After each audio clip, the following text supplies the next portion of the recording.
I'm John Tomasi. I'm the director of the Political Theory Project. The mission of the Political Theory Project is to investigate the ideas and institutions that might make societies more free, more prosperous, and more fair. So not just more free, not just more prosperous, but also more fair. The project has a distinctive commitment and a bedrock commitment to ideological pluralism. We sincerely believe that we think more clearly and are more powerful when we try to see things from the other side. So we like to try to combine the uncombinables, things like perhaps freedom and fairness. We're especially delighted to have Dan Price with us today.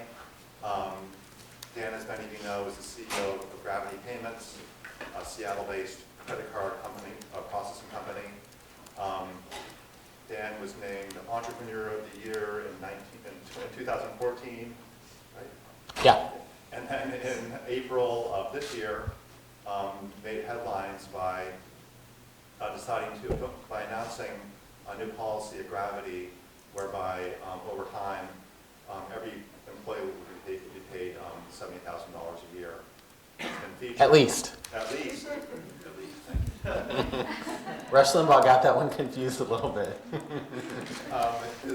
As many of you know, his story's been featured in a lot of high-profile media places, the New York Times, Time Magazine, Fortune. He was on the cover of Inc. this month, a really nice article, at least I thought it was a nice article. He was on the Daily Show last week.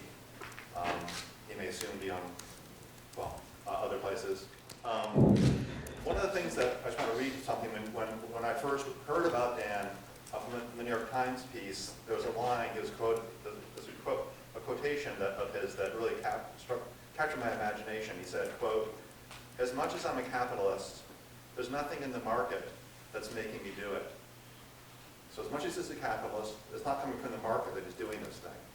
So I wondered, what's the thing he's doing? I think what he's doing is something like expressing a concern for fairness. And he's expressing that concern for fairness within the market. And that's an interesting, complicated, non-easily ideologically boxable way to approach the world. So we're really delighted to have Dan with us. Please join me in welcoming him.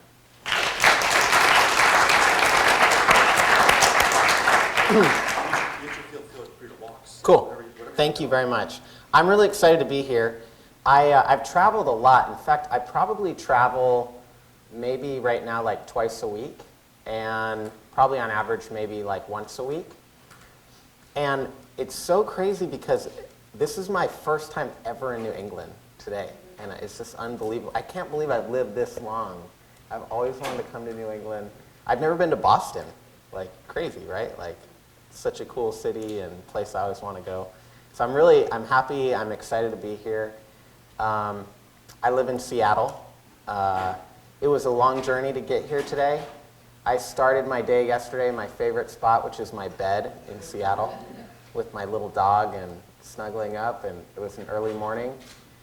And went to Los Angeles, worked there all day, and then I had like an 11:30 flight from Los Angeles to Washington, D.C., and then I want to say I had like a 7 a.m. flight from Washington, D.C. to here.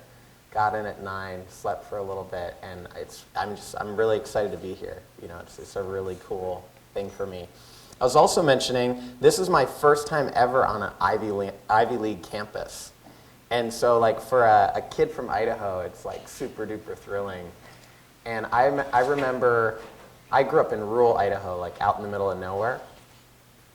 And I remember one of my best friends I played football with, he really wanted to come to Brown. Like that was his dream growing up, was to go to Brown. So I've been texting him and sending him pictures. And Get him in now. Yeah, he's... You've got contacts. Get him in. Yeah. He might be a little too old. Plus, he works at Gravity now, so I don't want him to anymore. But yeah, it's really exciting to be here. I would not assume the answer is yes necessarily, but are there any homeschoolers in the room? Oh.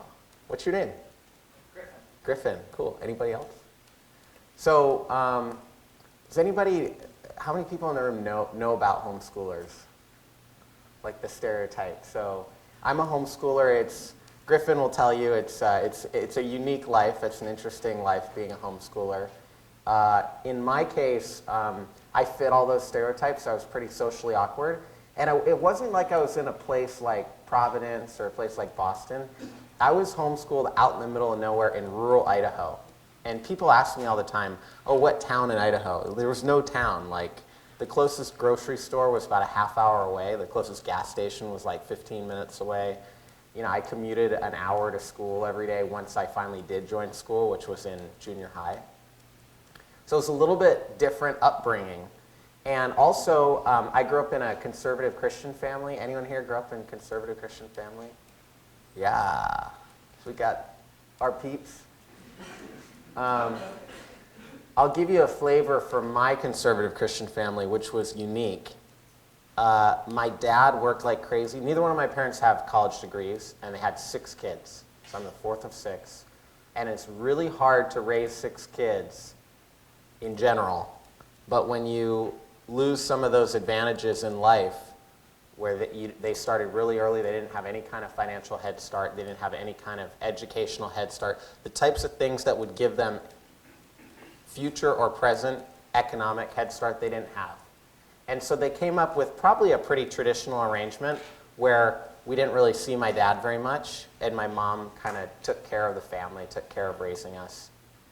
And the time that we would see him is we would wake up between 5 and 6 a.m. every day, and we'd sit around the table, and we'd eat breakfast, and we'd read the Bible out loud for 1 hour every morning. So we'd do 1 psalm, 1 proverb, 1 Old Testament, 1 New Testament, and 1 gospel every single day for an hour. So it was very different, unique. We were very dedicated. And my mom loved Rush Limbaugh. So we would listen to Rush Limbaugh. Any Rush Limbaugh present, former listeners in the room? Yeah, cool. My mom.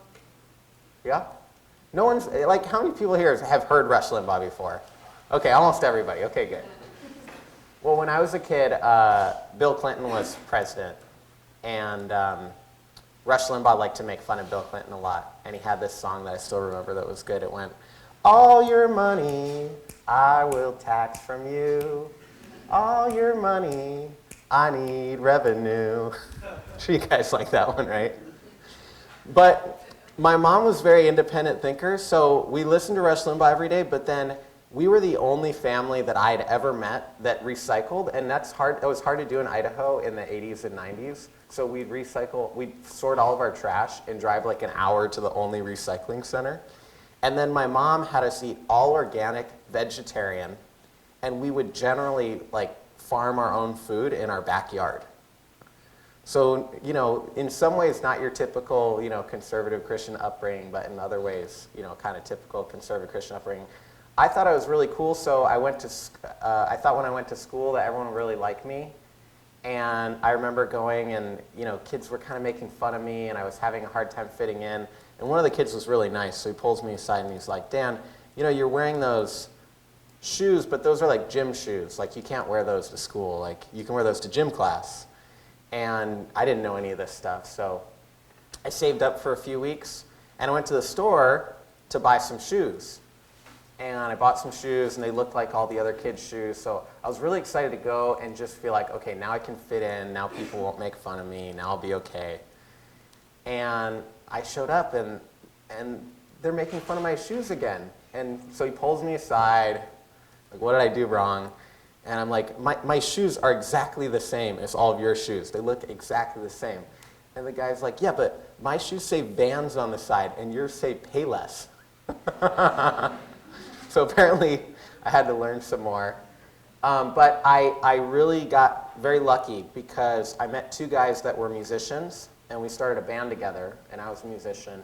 And our first year together, which was my first year in school, 7th grade, I was 12 years old, we played a couple shows for our friends for parties, but our first real show, we actually had 300 people show up, including 5 members of our favorite local rock band.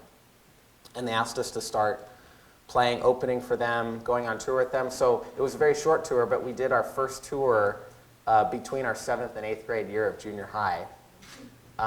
Couldn't drive or anything like that, of course, but they drove us, and then the drummer's mom would come along sometimes. And we just kept hitting it out of the park. I mean, next thing you know, we were being played on the radio, we were booking shows all around. They started opening for us instead of the other way around. We started being played on little indie radio stations, and especially Christian radio stations, but some just regular radio stations nationwide. And it was so fun. I remember we came back from one tour, and we had just blown up on the radio while we were gone. And we played a show, and there were 5,000 people that showed up for this show. I remember 1,000 people standing in the front, and they're like singing along on a song that I wrote, singing this song back to me. And it's just such a crazy experience from me up there on stage knowing that I have no social skills whatsoever, but having like that experience of like interacting with people in that way was really special. And so we did what all amazing, incredible rock bands did. We broke up. And it was really hard. Being in that band was such a huge part of my identity. It was really a struggle for me. How do I move forward? And there was a coffee shop owner that helped us a ton. Her name's Heather. She had a coffee shop called Moxie Java Coffee in Caldwell, Idaho.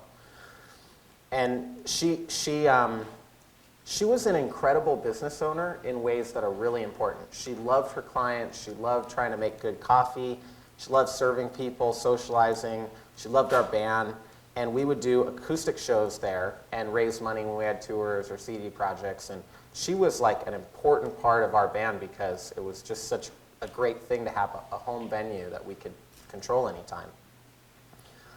But she would complain to me about the fact that her credit card processing fees were too high. And initially it was because she would pay us everything that came through the door, and we could charge whatever cover we wanted. But eventually she started docking it 3% if they used their credit card. And that seemed like way too high. And I said, well, that's not really fair. You just accept somebody's credit card and you get charged 3%. That doesn't make any sense. And she agreed, but she's like, that's just the way it works. And so that's where I got my original business idea, which was just to try to see if I could help Heather find a better price on her credit card processing so that our band could be charged less when she was docking us for our fee. And so I don't know how many of you have experienced like dealing with like a cable company before or something like that, but my experience is every 6 months they basically jack up the rates, and if I'm willing to call and like scream at them, then they'll lower the rates again for another 6 months, and then they'll try to do it again. And sometimes I'm willing to do that and sometimes I'm not. That's pretty close to what I did when I started my business.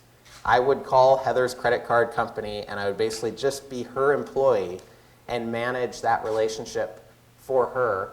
And I got to know the whole landscape of what the market would bear. It was a very inefficient market where Heather's next door neighbor running the same business might have a really good low rate and Heather might have a really bad rate. And so it lacked transparency. It was very kind of bait and switch type industry.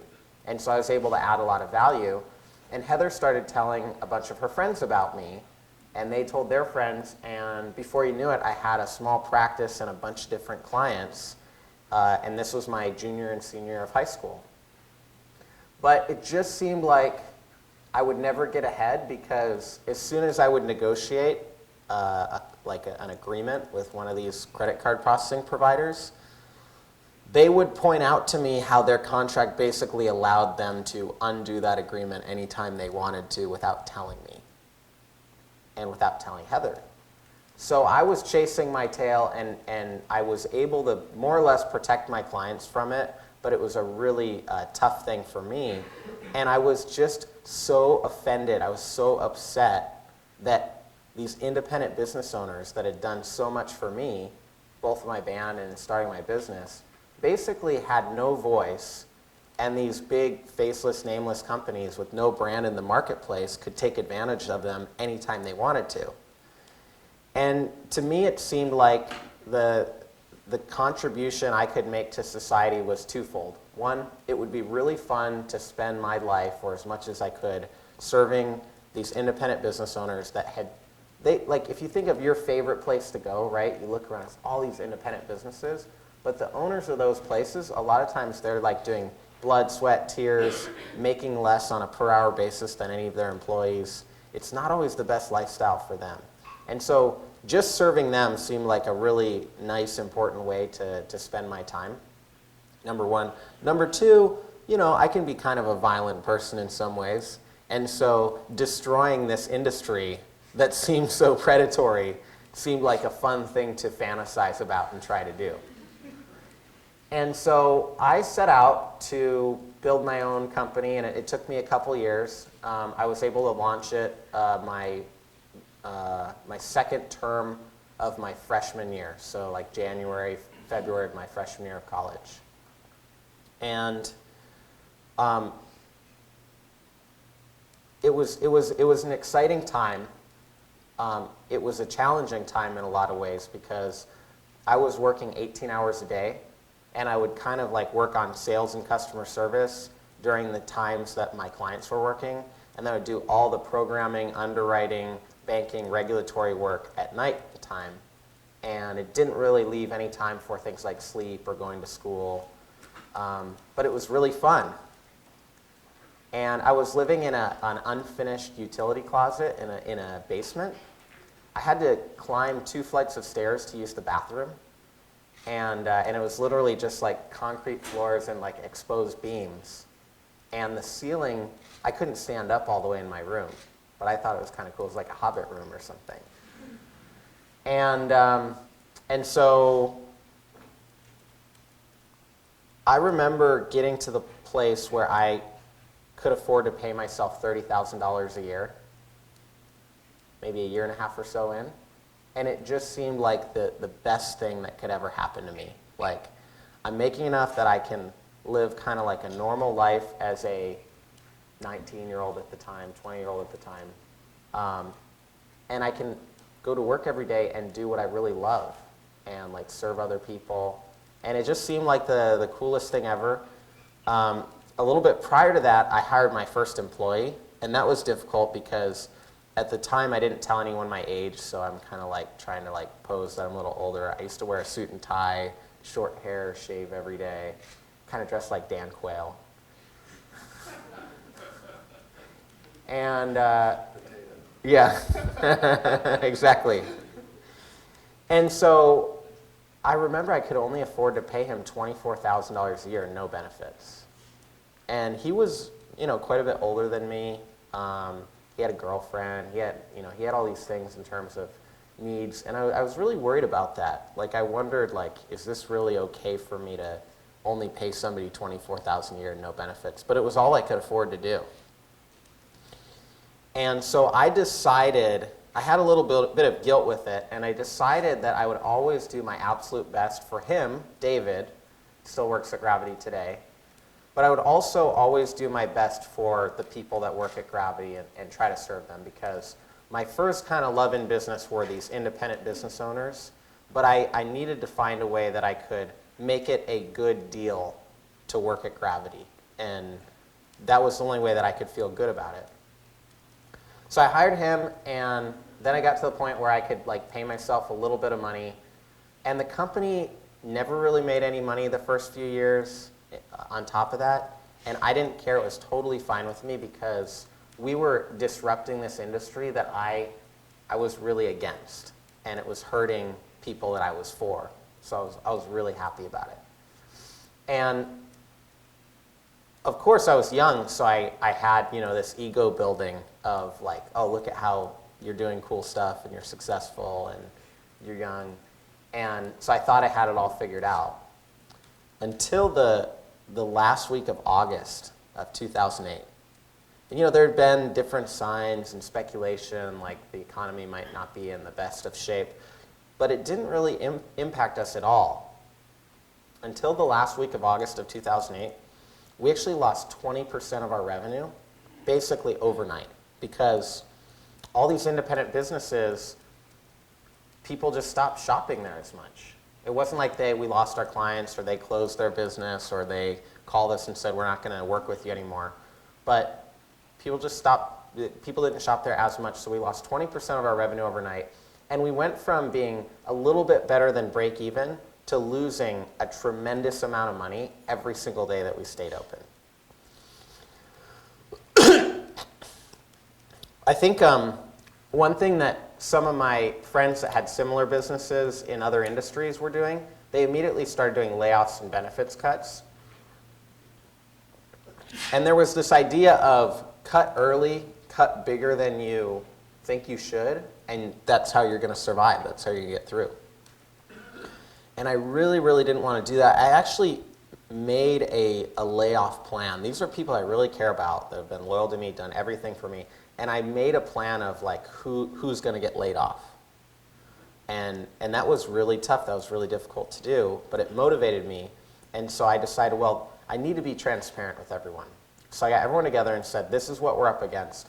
We're losing a lot of money. In 7 months, we're going to completely close if we don't do anything. But if we pull together, my goal would be that we could turn it around and get back to break even within 5 months. And so sure enough, 4 months later, we hit it.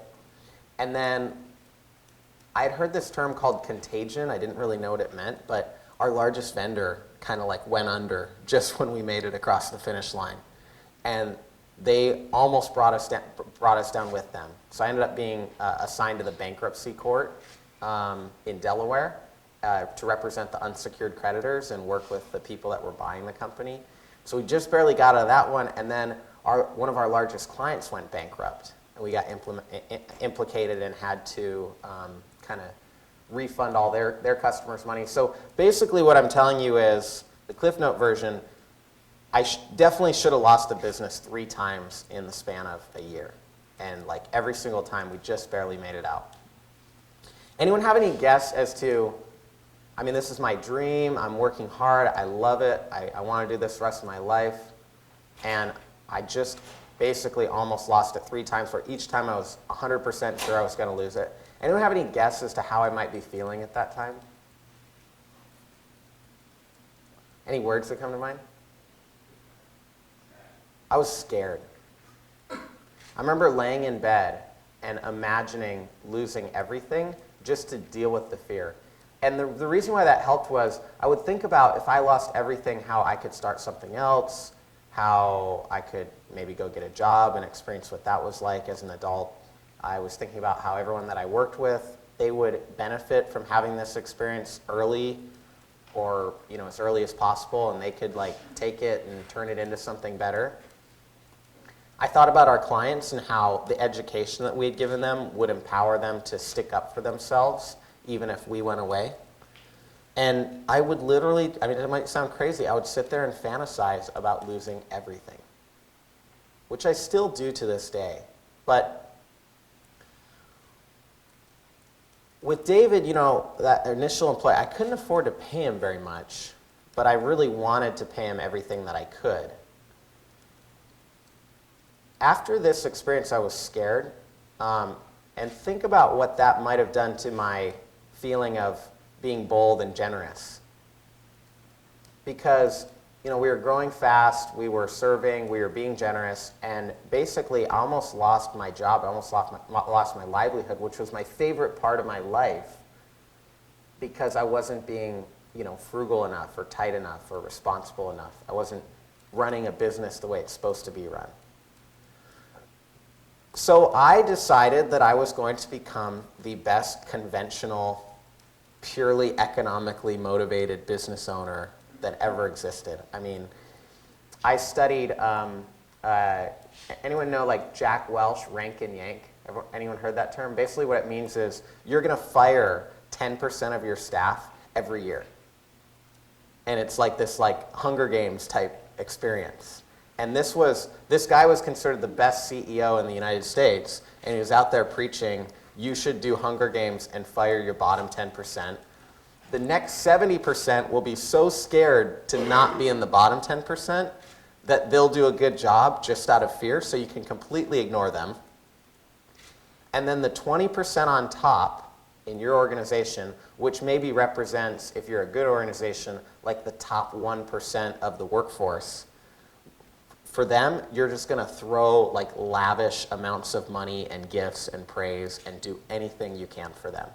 So I started studying. This is one of 100 examples I could have given you. But I started to study what's the right kind of normal, conventional way of doing business. And again, you know, my ego is going up because 2009, 2010, 2011, our profit margins went from less than 0 to 35%, which was about double anything I'd ever wanted during that time. And we were still growing just as fast. But our profitability, I mean, for me as a kid from Idaho, it just felt like I had like a money counterfeiting machine or something. And of course, I was so scared. So the company was hoarding all this money. And I was excited and happy and thought I had it. But I'm really glad that somebody else noticed what I was doing. You ever get the feeling like somebody's like really like pissed at you, or somebody hates you? Maybe you don't really know them very well, but they just seem to really not like you. I had that feeling about a guy that was an entry-level tech support at Gravity. And so I cornered him in the parking lot one day, which is what you do all the time in that situation. And I said to him, you know, what's going on? He said, "You're ripping me off. You're not paying me enough." And at this point, I had all the defenses down for the traditional way of doing business. Like, I had them down pat. And I said to him, "Look, I don't set your pay. Let me explain to you how your pay is set. We go out and do research, and we say, this position pays between this range and this range. And HR does that research. So HR doesn't set that range. They just go find it, and they tell the rest of the company. I have nothing to do with that. Then your manager decides, everybody's got to be in the middle of that range on average. Some people are higher, some people are lower. Your manager decides where you go in that range. So how do you get off thinking that I'm ripping you off when I have absolutely nothing to do with setting your pay?" How am I feeling right now? Justified, yeah. I'm a victim. But, you know, my parents raised me better than that. So I wanted to at least have some sense of connection with him. So I figured, look, we're not going to be able to solve this today. Maybe we got the data wrong. Why don't you work with HR and look over the numbers and make sure that, you know, we're doing it the right way. But let's just agree that I'm not trying to rip you off. I'm not trying to hurt you. And let's try to see if we can fix it together. And he said, you know, you might be right about all those numbers, all that justification. I can't refute anything you said. But the one thing I know is you're happy that you're ripping me off. You want to pay me the least amount possible, and it gets you off to think about how I make less, you can pay me a lot less than what I need, and you actually want to pay me the least amount you can. And the fact that the market allows you to do that, allows you to justify it, you're excited about that. You're happy about that. You like that. So for the next 3 days, I had conversations with probably about 20 or 25 people, explaining the situation, explaining how I was justified. And 25 out of 25 said, it's his fault. You're not doing anything wrong. You've bent over backwards to make sure that he could keep his job. He can go out and get another job anytime he wants. He can apply for any job. He can learn a new career. Like, you are doing nothing wrong. It is 100% his fault. And the fact that he's complaining about it is ridiculous. By the 25th time I heard that relayed back to me from my friends, I realized that I was having a hard time believing it. And it hurt. You know, at first it hurt because I felt like a victim, but now it hurt because it felt like I was making him a victim. So I thought about it and I said, what can we do? Well, we're so scared from the recession, we kind of clamp down on raises and things that make people's lives better. So let's do a makeup and get back to where we were. And so for the next year, let's have a across-the-board $1 an hour pay raise for everybody. That was the start of 2012. And let's set a goal that we're going to average a 15% annual pay raise across the board. In 2012, at the end of the year, I was looking back, and we actually had not averaged a 15% raise, but a 20% raise. This was when, the average raise in the economy was, less than 1%. And so we were pretty excited about that. And I was excited about how to do my part. I'm going to use a dirty word, but I was excited to redistribute some of the success that we're having as a company in a more equitable way. Is success the dirty word? No, redistribute, yes, yeah. I remember Obama got in trouble with that against McCain for using that word, redistribute. He didn't like it. And so, but what happened, which was weird, was our profits didn't go down, which was my intention. Our profits actually went up. And, growing up in a Christian home, you learn about guilt and punishment and all that, which I was embracing. And so in 2013, I decided, well, we're going to do it again, but I'm really careful about setting expectations with my team. So I said, we will never do this again. If we did this like even one more time, we would definitely go out of business. So we're just going to do it one more time because we had such a great year. It'll never happen again, and we'll more than catch up this way. So then 2013 happened, and we averaged again about 20% raises, and our profit went up again. And it was weird. It wasn't like we were getting better people. We had the same people. They didn't seem more motivated. They always seemed equally motivated throughout the whole time. So I couldn't quite figure it out. But at this point, it was starting to challenge all of these orthodox business principles that I had learned and that I had saved my company using. And then 2014 happened. Same thing happened. We averaged 20% raises and our profit went up. So early 2015, early this year, I'm thinking, wow, we are the best company in the history of the world. Like, how do we come up with this? Like, this is so cool. We're so lucky. And, everybody should do business this way. We start people at a very low rate, the market rate, which I think is pretty low. But at least we can put them on a ramp where they can achieve and overcome that over time. And their pay might go up by 20% every year, but every year they're actually more underpaid than the previous year because their capabilities are going up by 30, 40, 50% at the same time. And so it's this incredible win-win where we're creating a platform for people to really thrive and succeed, and then they're being loyal and reinvesting in that platform. And it just seemed like the coolest, best thing ever. But I started to feel that same feeling that I felt in 2011 with Jason. Like, the more times I say this, the less believable it is to me. And it wasn't until I was on a hike with a friend that I put it all together. So I'll tell you about my friend. She served in the military. She was enlisted in the Army. She was a staff sergeant, which is a very high rank for somebody that enlists in the Army. Anyone here in the military? Cool. Thank you for your service. And I have a total military crush, and it's very selfish. I've never been in the military. It's very different than anything I've ever done, and I want to learn from people that have different experiences.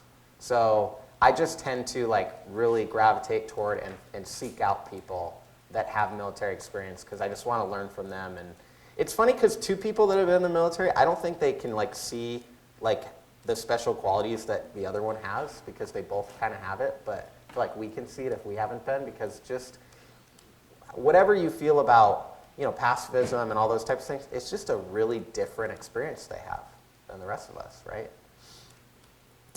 And so I really looked up to her, and she wasn't working 40 hours a week and clocking in and clocking out. She was working 50 plus hours a week.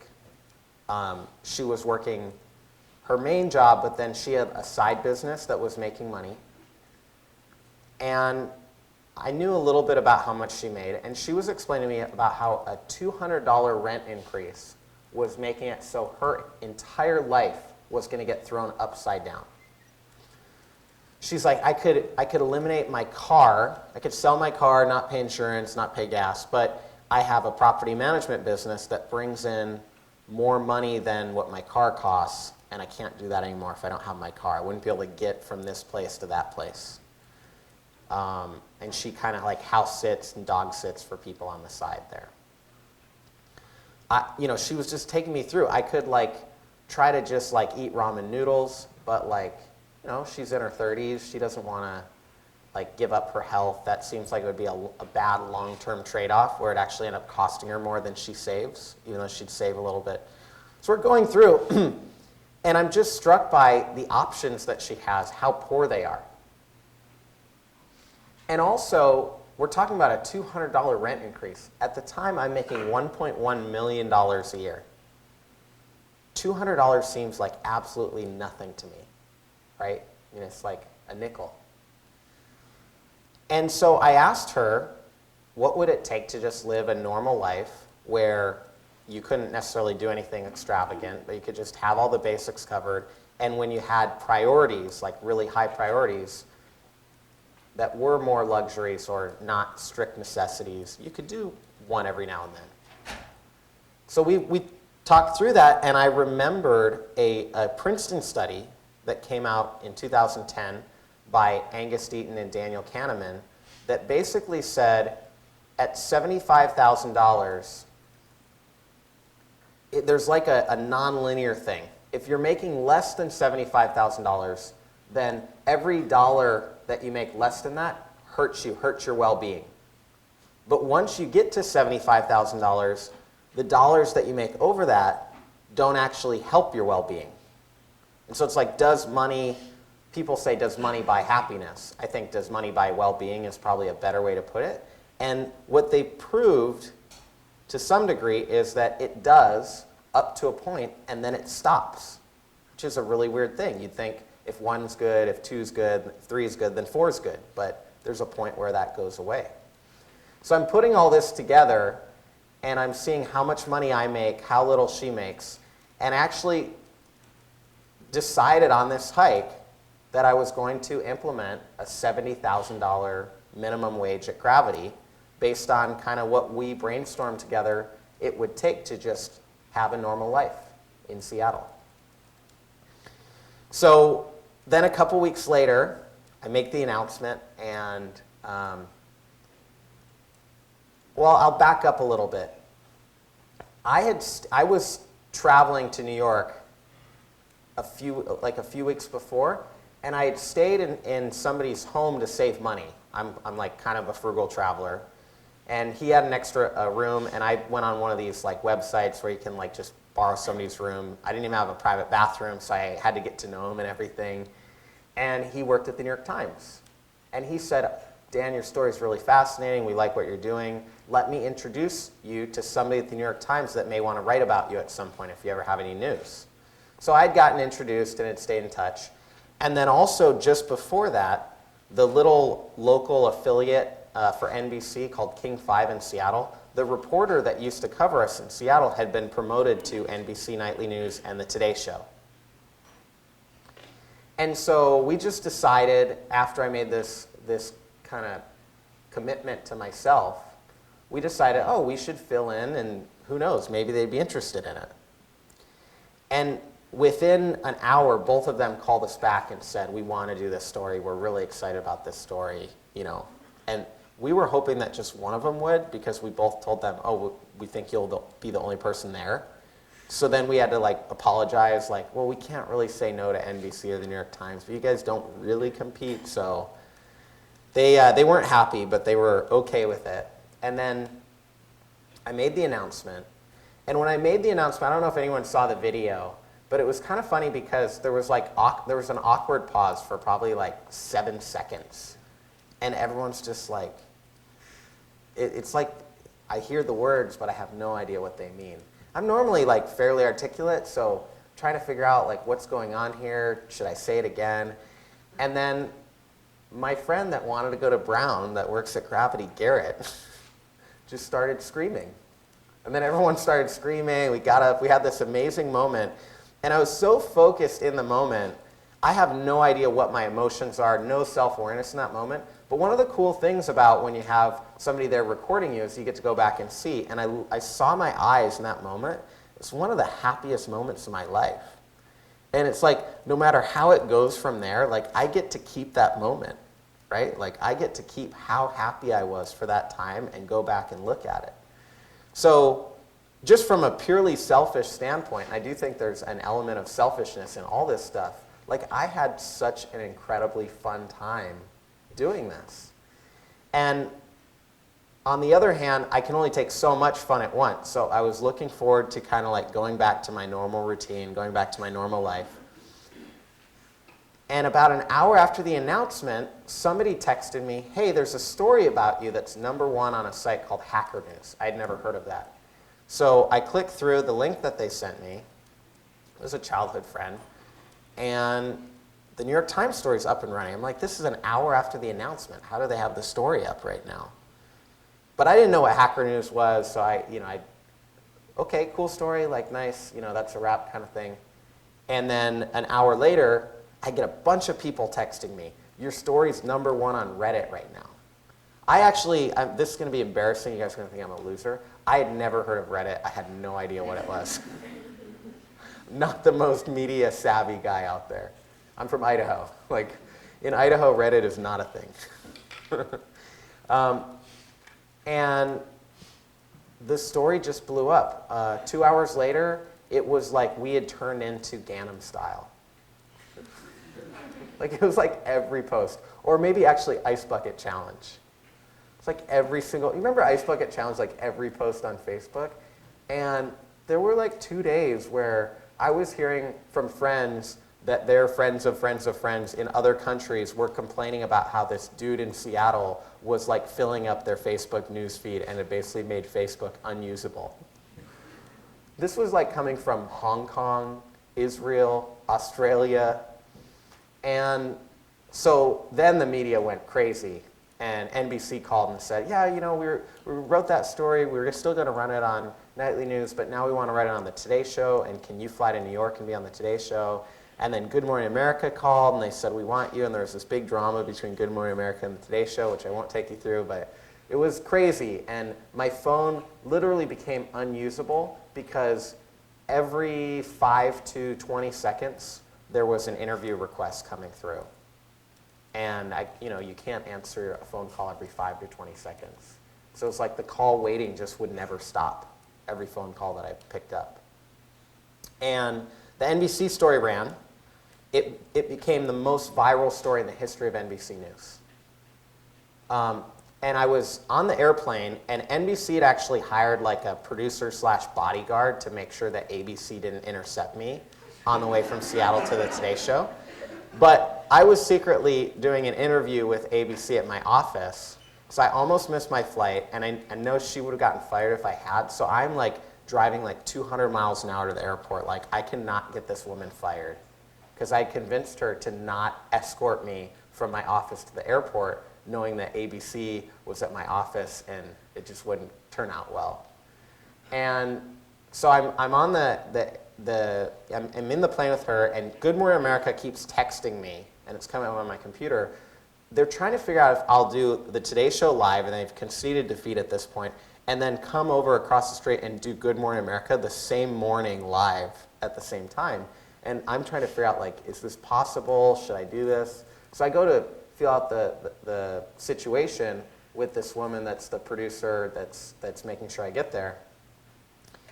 And I see her computer's open, and she gets a text. She says, wow, the story's doing really well. There's already 60,000 likes, and it's only been online for a couple minutes. It's amazing. And then I see another text that comes across. Somehow CBS and ABC had the exact same story at the same time. And she turned white, and then I walked to the back of the plane and like tried to avoid her because I was so scared that she'd be mad at me.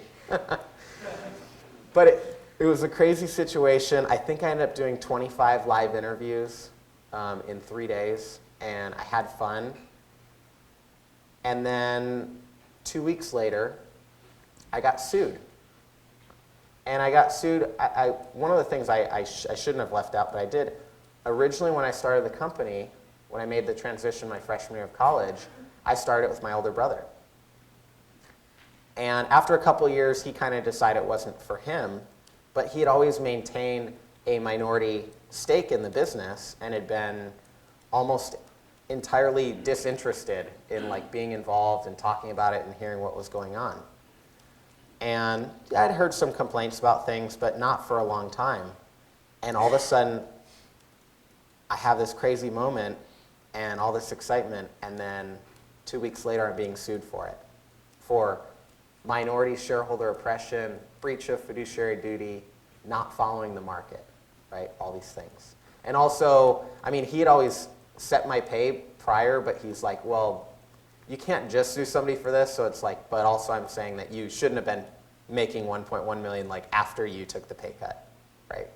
So that was crazy. So, and then I'm here, right? Like I'm trying to be transparent about what we're doing because there's a lot of interest, and I have unintentionally been given an opportunity to be a spokesperson for us all thinking together about what's the purpose of business. And I'll talk a little bit about my lawsuit and kind of end with this. I have two attorneys that think about the term fiduciary duty. They're both very experienced. They think about it in two different ways. One of them believes that the duty of a company is to always maximize the last dollar for the shareholders, and you cannot consider anything else in your business. Everything in your business has to be driven at sucking out the maximum amount of value to your shareholders at the cost of the people you work with, your clients, the economy, the environment, and the list goes on. One of my two lawyers says, no, the law doesn't say fiduciary duty to maximize shareholder value. The law says you have a fiduciary duty to the company. And the company can include all of those different stakeholders. I'm not a lawyer, so I actually don't know what the law is. I mean, I can read it, but to go through this debate and case law, these are two really smart lawyers that disagree. But about 6 years ago, I asked myself, why are you doing all this? Why do you work so much? You've given up so much of your life for this company. Like, why are you doing it? And it really, like, haunted me. And I asked myself another question. Is there one thing that if you get, you'd be willing to stop doing all this? Like, because sometimes, you know, even for you all as students, like sometimes you totally torture yourself to get whatever. You know, good grade, paper in on time, have the job to support, you know, you going here, all those things. And you completely torture yourself. And I was doing that, and it's like, why? Why am I doing this? And is there something that if I got, is it $1 billion? Is it $1 million? What's something that I could get where I could just say, okay, Dan, you can stop now. You can just live a normal life or retire or do whatever you want. And I decided that for me, the one thing that I want, that I'd give up everything else for, is to be a part of a change, of a revolution, of a movement that I think would happen with or without me, which is business becomes about solving the problems of humanity. It becomes about purpose and service. And economics is a means to that end.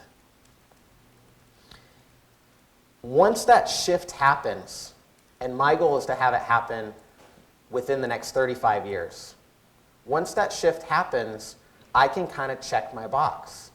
And so we'll get into Q&A, but I would love it if everybody would spend 2 hours, you know, maybe go for a walk or something this weekend, and ask yourself, do you have one thing?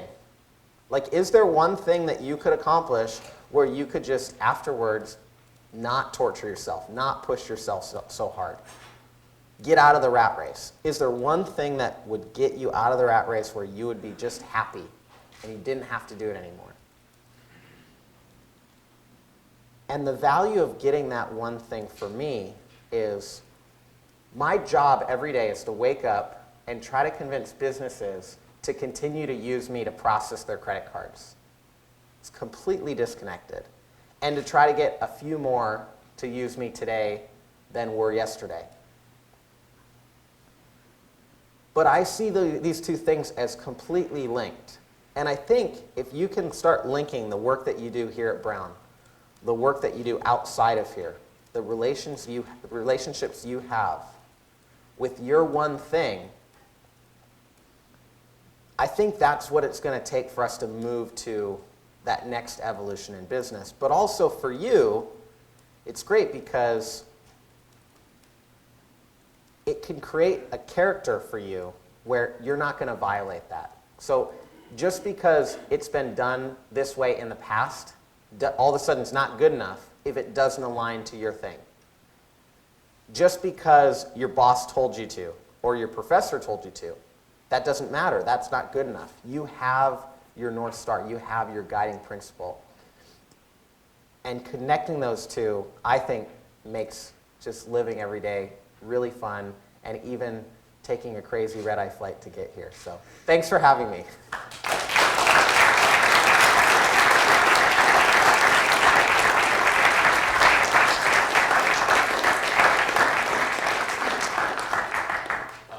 Thanks so much. So we have some time for questions. We normally ask people to get behind the microphone and do it that way, but I don't know, in the casual spirit of sitting around, should we just have them sit where they are? Sure. So, oh, sorry, you It's need, for the recording, yeah. does that mean you need to put the microphone? Yes. So therefore. We're all on a reality TV show together. So actually, if you don't mind, please go to the microphones, because we are recording.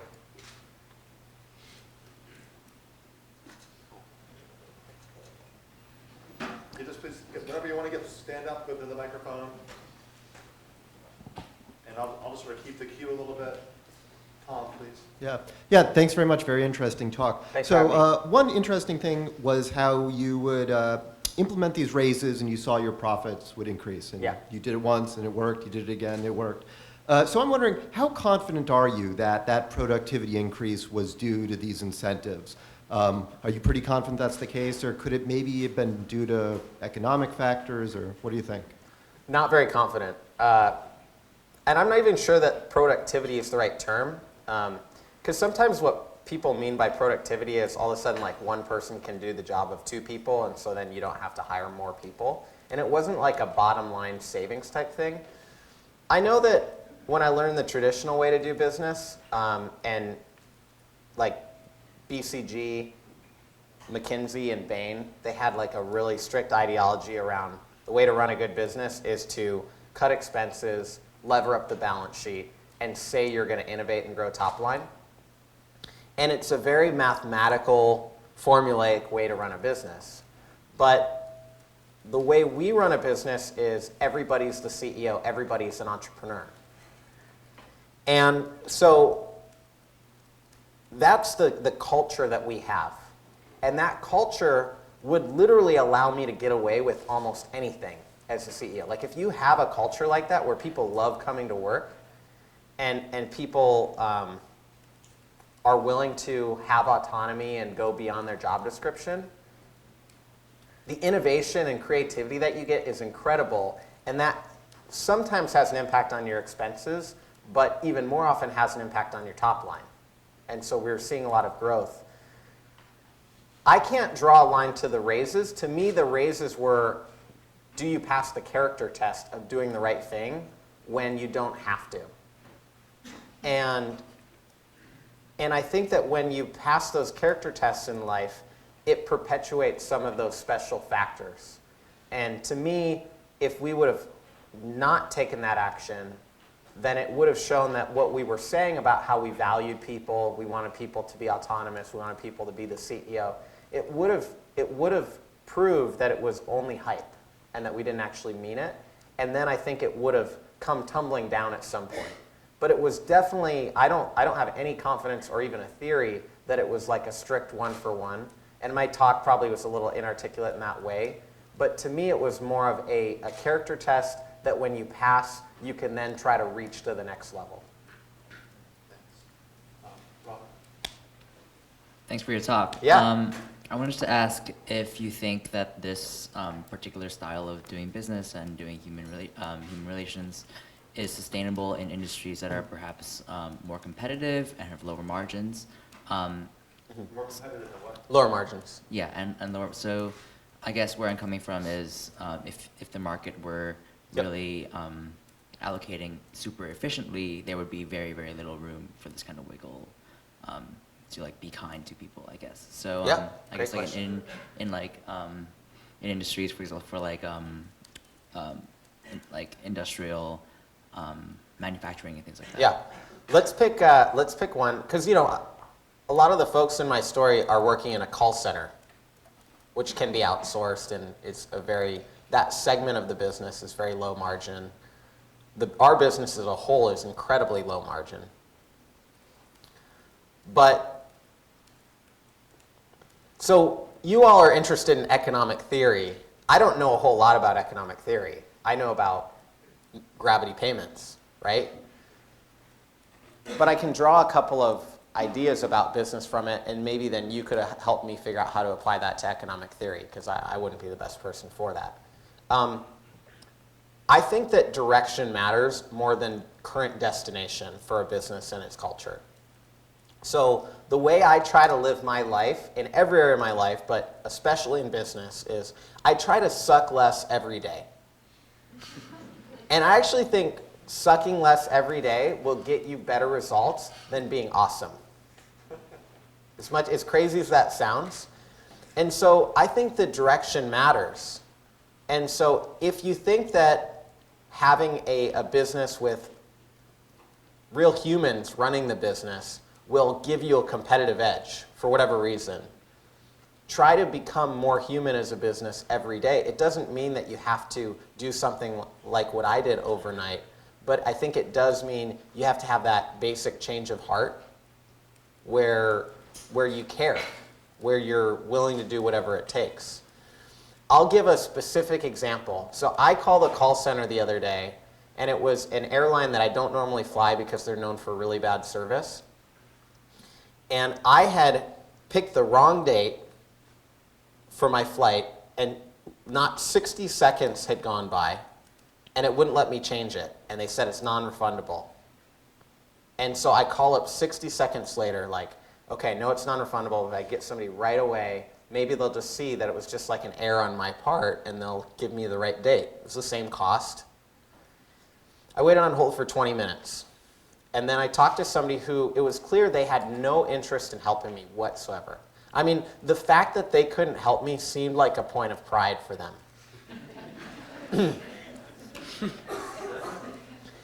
Then I asked to talk to the supervisor, waited another 20 minutes. The supervisor says, if you had called us right away, we could probably help you, but it's already been a half hour.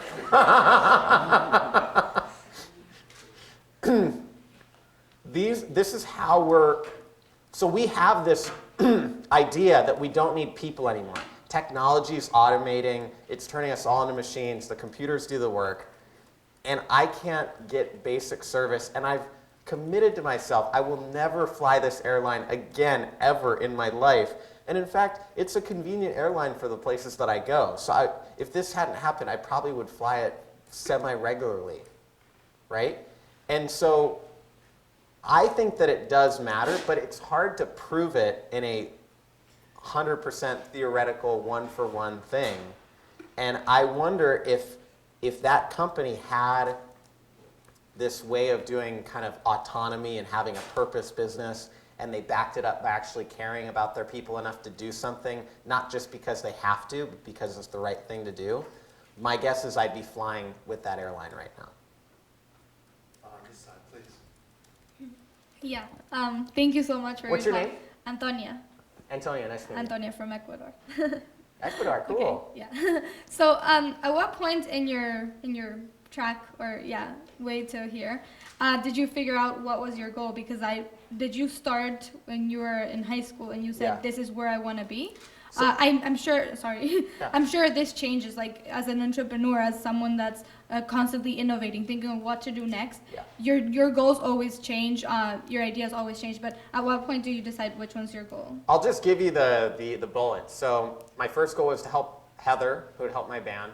My second goal was to help independent businesses. My third goal was to destroy an industry that was hurting the people that I wanted to help. My fourth goal was to be an example for how a service-based business could win. and my 5th goal was to be a tiny drop in the bucket in that movement. So that's my current goal. It could evolve, but I think each of those goals have gotten, you can see each one kind of iterates, and every time I set a new goal, it took a lot longer to change the goal because the goal that I set encompassed the last one and encompassed more of my life. So I don't know for sure, but I think this one will last me a few decades. Can I ask again something? Yes. Okay, that's great. Also, but but sorry, my question was like, where do you define your goal, like your final goal, or when it's like you don't have to keep torturing yourself because like When did I do that? yeah 6 years ago. 6 years, okay. Yeah. And how And I set it as a 40-year goal 6 years ago. okay. Is that the wrong answer? No, it is. Like, how did you, like, at what point, how did you decide what was good enough? Like, I find this is my case, is that for me, like, I still need more and more and more and more. Like, I will never be able to decide when I'm, like, That's good the way I enough. was feeling, and I started to wonder, I was having like an existential crisis. Like, do I want to live that life where I always need more? And what would be good enough where I wouldn't need to do that? And I probably like thought about it for 2 or 3 years. And I asked myself every single day, is there something for 2 or 3 years? And 6 years ago, I thought, I think this is it. And then I probably like thought about it for like 6 months. And every day I still thought, this is it. And then I think I probably told somebody like a year or 2 later. Thank you. Yep. It's not easy. I think that's the point of your question, right? Is it's a very difficult thing to do. And if it's easy, you're not doing it right. This kind of goes off her question is, growing up. So growing up in rural Idaho, how did you become interested in credit card rates, being homeschooled, and Yeah. I mean, that seems like such a very rare connection. Well, I had never heard the term entrepreneur, venture capital, all these words I never heard, had no connection to them until after I already had my business. I knew the term small business owner. That was probably like the closest term that I knew to any of those things. But it was really just helping out Heather, helping out businesses. Also, my dad had worked his way up from being a salesperson to being the president of this health food organization over a long period of time, a couple decades. And he had retired from that, and he was doing business consulting. So I was getting a little bit more of a feel for business from him, and he was a great mentor. But back then, like starting your own business and being an entrepreneur was not cool. Like now it's like trendy and cool, and everyone loves it, and it's awesome. And I wonder if that's good or bad, because I think to really do it and be successful, I think a lot of times it depends on what's your reason for doing it. And there's lots of different reasons that can lead to success, but what led to success for me was wanting to help Heather and wanting to help the other people that I met. And I looked at these Idaho independent business owners as celebrities. I mean, it was like, when I got to talk or hang out with Heather, it was like, I was like talking to like Beyonce or Jay-Z or something. It was like, and she actually likes the job I'm doing, like this is so amazing. But, I think I just always looked up to these business owners, and I don't know why. And they gave me all the fuel, all the creative fuel to get to where I am today. Can I ask one more question? Sure. So you were talking about being an entrepreneur in startups. For someone who is seeking to do that, what do you think is the best way to differentiate yourself? Do you think it's customer service and satisfaction? I think self-awareness is big there, because I don't think there's any one answer. But for me, it's like, why do you want to do it? If you want to do it to have notoriety, money, financial freedom, freedom of schedule, all those types of things, it's probably the worst thing that you could ever do. But if you have something that you want to accomplish or achieve, or somebody you want to help, and you'd actually be willing to give up all of those things to help them, then I think that drive that you have toward accomplishing that thing will guide you to the best tactical way to get there. Thank you. Yep. Hi, Dan. Thanks Hey. for coming. What's your name? Steven. Steven, what's up? Not much. So, you mentioned a time horizon of 35 years, and I was kind of wondering a couple of things. A, like how you arrived at that number, and Yep. B, kind of what are the key steps you believe are necessary to get to kind of the goal of the firm achieving, Yeah. only utility for mankind, and whether or not you would be involved in that, or to what extent you'd be involved in that? That's a great question. So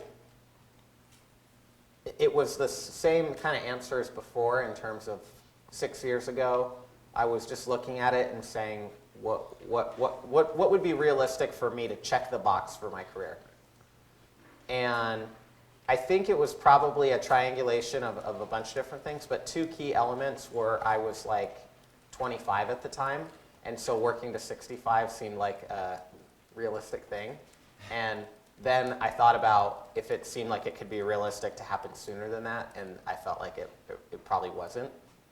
Who knows? I mean, I haven't been alive that long, but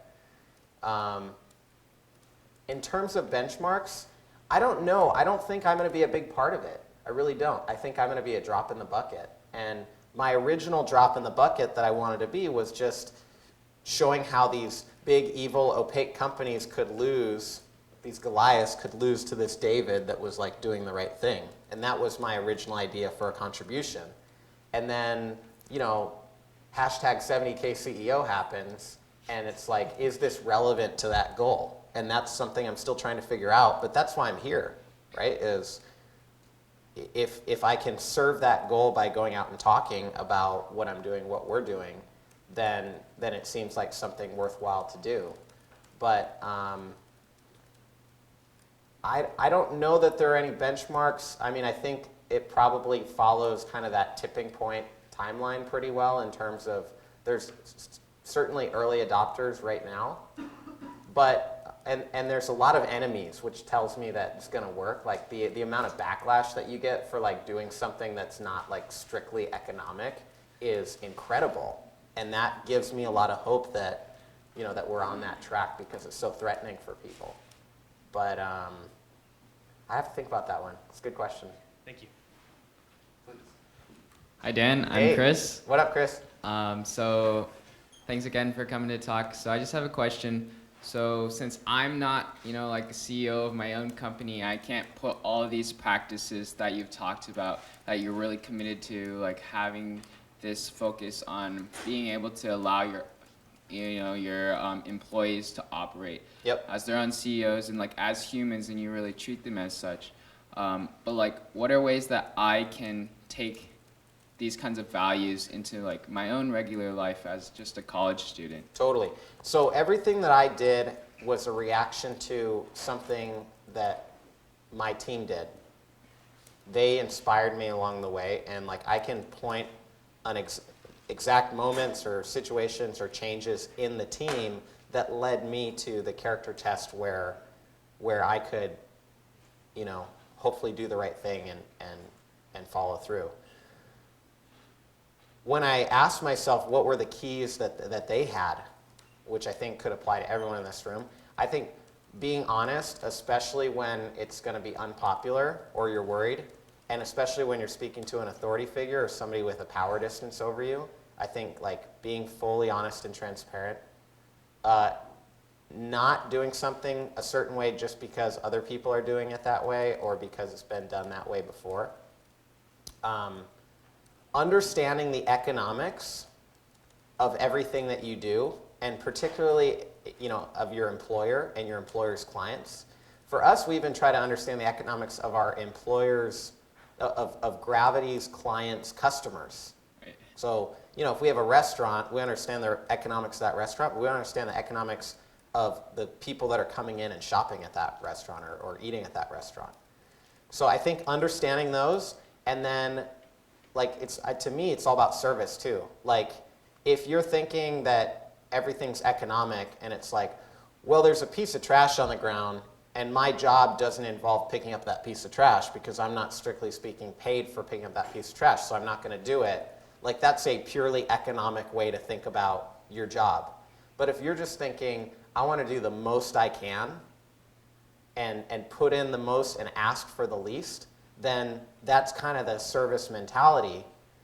And I think that it might sound like, wow, I could really get taken advantage of, which is true. You will.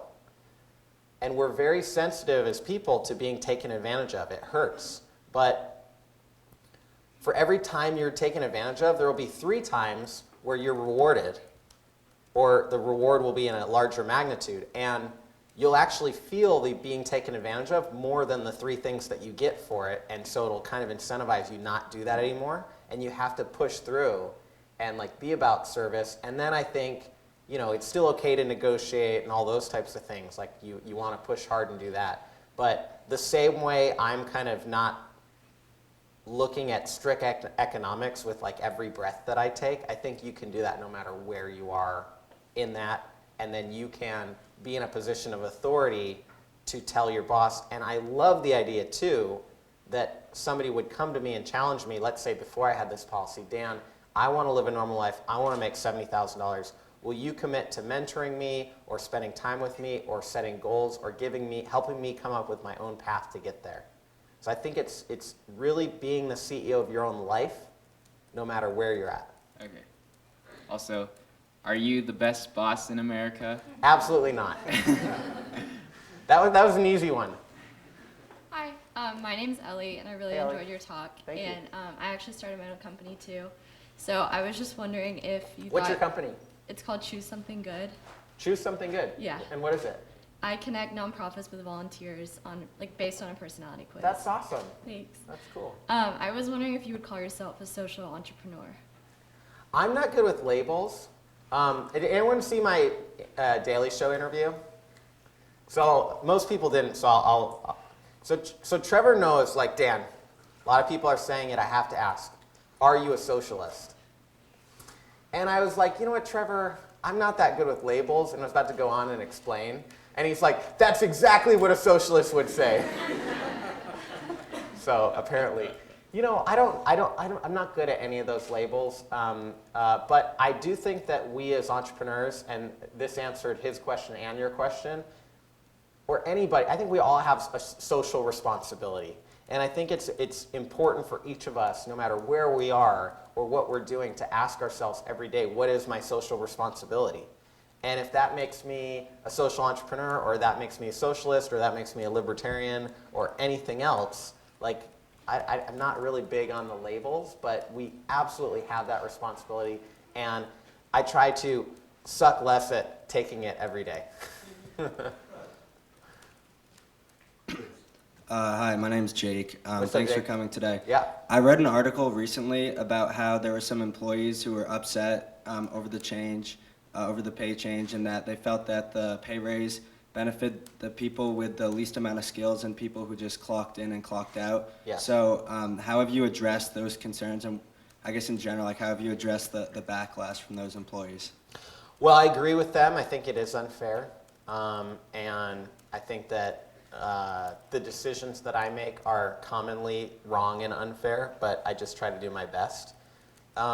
And the way that I tried to make up for it was, one, to sincerely apologize, but two, to say, if you feel like, you know, it's unfair because now these other people got a bigger raise than what you got, right? Let's talk about how we can work together to get you to where you want to be. And so even though it does create a little bit of awkwardness and resentment, I think that awkwardness and resentment is an incredible opportunity, because it starts the conversation of what are we going to do about it. And so that's the approach we've taken. Most people that worked at Gravity didn't feel that way. They were really happy that everybody was going to make a living wage, even if they were making more already. But for the few people that felt slighted by it, you know, I think it's a great opportunity to get them to a higher place, and so that's what we're doing.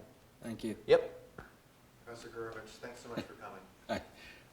Let me dial What do it back. you teach? I'm Peter. What? What do you teach? Well, I teach a course on corporate social accountability here at Brown, and I was talking about you in my class. Thank you. And I think your stuff is really great. And one of the things that fascinated me when I read your story is I was very affected that your connection to Heather, that I thought was really fascinating, because clearly you wanted to help her. And I thought that drives a lot of what you've done, and I was very impressed by that. Thank you. The thing that I wanted to make a comment and not a question, and the comment was that the business people that you talked to that told you can't possibly do this, they are being challenged by other business people at other parts of the business school. There's kind of a quarrel going on inside the management world because there are a bunch of people out there writing that high wages produces high service, more committed workers, more productivity. There's a lot of research on this. There's a very interesting book I read a few months ago comparing retail firms, that's firms in the very same business. Some of them pay high wages, high training, they have low turnover, they have all the things you would think would go with it, and comparing them to the ones that pay terrible wages and have and the ones that pay high wages do very well. So there's a very big fight going on of people who are essentially on your side. And if you went again and asked for management advice, it would all depend on who you went to. True. And so you're actually an important case in those fights that are going on Thank you. about that. And I guess That's a lot of pressure. Huh? That's a lot of pressure. No, I mean, I think the great thing, you do what you believe in. I mean, I think that you're not sitting around asking what's the right managerial practice. You're saying what works for me, and if it works, that's great. That's the way to go. But I think the question I had was actually the previous one, how did the workers behave? So let me modify. How did the ones who were disgruntled behave because you paid them as well as the ones that the old timers were being paid the same as the newcomers? But the more practical ones, so if somebody came to you today and said, I want to do what you did, Yeah. I don't want you to say, how would you redo what you did? But what advice might you give to somebody else about how differently you how would you ramp Great up question. now differently, Yeah. given your experience? So my favorite way to do big changes is to have a lot of one-on-one conversations, and then you have an announcement to the whole company where everybody in the room has already had a one-on-one conversation about the announcement. So the announcement is like, we're all doing this reality TV show together. I didn't do it that way. It was like genuinely a surprise, and that is really against the way I believe in doing things in general. I don't think you should have surprises. I think that there should be a lot of process in change. And I don't regret it, so I like the way you phrased the question because it was such a fun moment for all of us, and it was just like so cool. But it's really not, it's not a good way to do things. You And should watch the video, by the way, if you haven't seen it. yeah, It's really it's fun. worthwhile. It's great. And so I would definitely recommend that you make more incremental changes and that you have a lot of one-on-one conversations and you allow everyone to be a part of the conversation that produces the change. So it's much more democratic. Like this was the least democratic change that I've ever made at the company. This is just one person just decided and then surprised everybody. Like that's not a way to run a good business. In this case, it was a good enough thing that we were doing that it kind of like hopefully will work out. But that's probably, I would advise people to make it a conversation, not an announcement. Would you have a differential ramp up, or would you, or not? I like the ramp up that we have. People talked about doing it as a percentage and all those types of things, but I think you can use awkwardness to your advantage.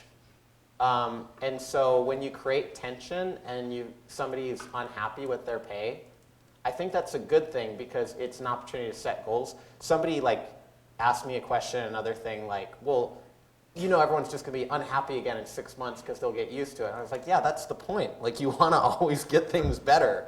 You don't want people to just be like, okay, now I'm done. Like you never have to do another thing for me. Like what a terrible world we'd live in if we all thought that way. But, I think as business owners, look, there's a book called Leadership and Self-Deception, and it's about, like, don't be a victim, right? If you think you're a victim, like, you're deceiving yourself. And if you're focused on doing something, on solving something, then you're probably deceiving yourself less. And so it's just like everything that happens, all those challenges, you can channel them to whatever your goals are. Thanks. Yep, thanks. Hi. Thanks again for coming Yep. today. What's your name? Margaret. Margaret, nice to meet you. Nice to meet you too. You talk a lot about like how you're feeling at times in your talk and like looking towards the future and all of that. And I was just curious of like how are you feeling now about the future? Like what if the economy completely tanks tomorrow? Are you still going to be very committed to paying your employees $70,000 or like you're going to have to like reassess things? I built in a pretty healthy margin for error when I implemented this program.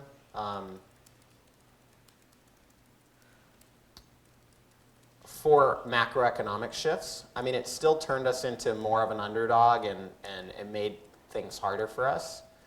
But from a strictly like macroeconomic disruption point of view, I built in a margin for error. What I didn't fully anticipate was probably the cost and energy devoted to the litigation around it. And that's a scary thing, and there's also an emotional toll because I love my brother, I care about him, he helped me start the business. You know, he's been a really large blessing on my life, so I feel bad that we're not getting along.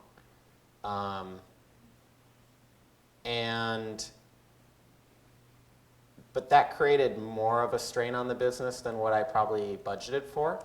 And so I actually had to make some personal sacrifices and cut back and make up for that. Because I'd been making a lot of money for a number of years, so I had a lot of savings and stuff. So I basically just put that money back into the business to create the margin for error. And I think that, you know, I think we could survive another Great Recession right now, similar to the one that happened in 2008. In fact, I think we could thrive in one right now, because as horrible as those events are for so many people, if you're prepared as a business to actually grow during those times when everybody else is scared and contracting, you can make a lot of progress. Interesting. Cool. Thank you. Yep. Hello. Hey, Ruth. So it's awesome that you seem really committed to the moral dimension of business and management. I could always be more committed. That's very true. But considering that not every CEO thinks like you, and not every company is sort of like in this sort of like disruptive, like countercultural like area of business, like where do you see the engine of like the rest of this movement, sort of outside of gravity payments, but just sort of like workers' rights and things like that? Well, I think one example that's cool that everybody uses, so some of you may have heard it before, is Costco versus Sam's Club.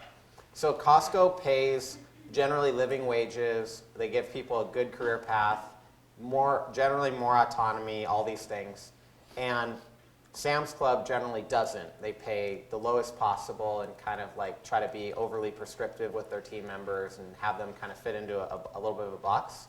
And the way the economics works is fascinating on this, because Costco pays their people like a good wage, so they pay taxes. And then Sam's Club doesn't, so they get government assistance. So Costco accidentally subsidizes Sam's Club's business, and yet they still beat them year after year, quarter after quarter. And so those things spreading give me a tremendous amount of hope.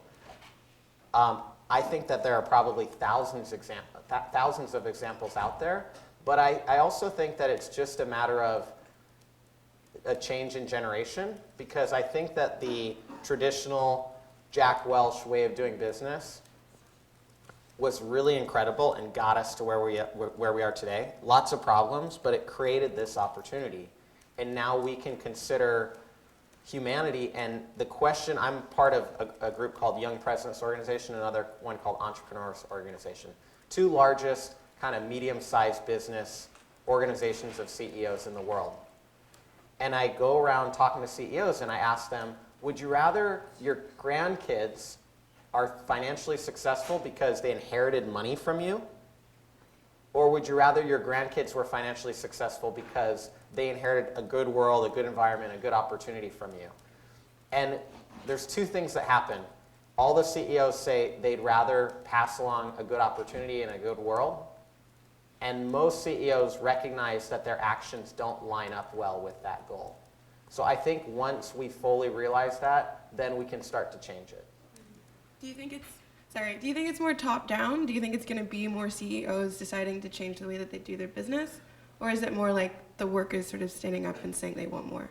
I think your guess is as good as mine, but I would say mine's been bottom up, but it hasn't been in a demanding, complaining way. It's been in a, I'm going to be an example for you, Dan, and hopefully you won't be a jerk and you'll actually follow the example. So I think it can be bottom up in a way, but I think that both sides have a huge amount of responsibility, and either side could potentially stop the progress. So we have questioners. Let's just do them one at a time and for fairly brief answers. Yeah, sure. Hi, thank you for coming. I'm just curious, with all this talk about raising the minimum wage, it seems like you've wanted to create this, like a social movement where Yeah. businesses want, they want to do good, and this isn't something that's forced upon them, it's something that's... Which is normal in Idaho, by the way. I'm just curious, how do you feel about if it were to come from the government, it wouldn't be, and not be from the CEOs themselves or from the companies themselves? Would that be something that would actually help achieve your goal, or would that probably cause backlash? If you gave me 2 months to quit my job and research that and talk to a bunch of people, then I would 100% be willing to give you an answer, but I've never done that, and I'm like, I'm a total layperson when it comes to that, so I just don't have any strong opinion on it. What if it happened to gravity? What if there had been a rule passed that said this is your new pay structure? We'd adapt.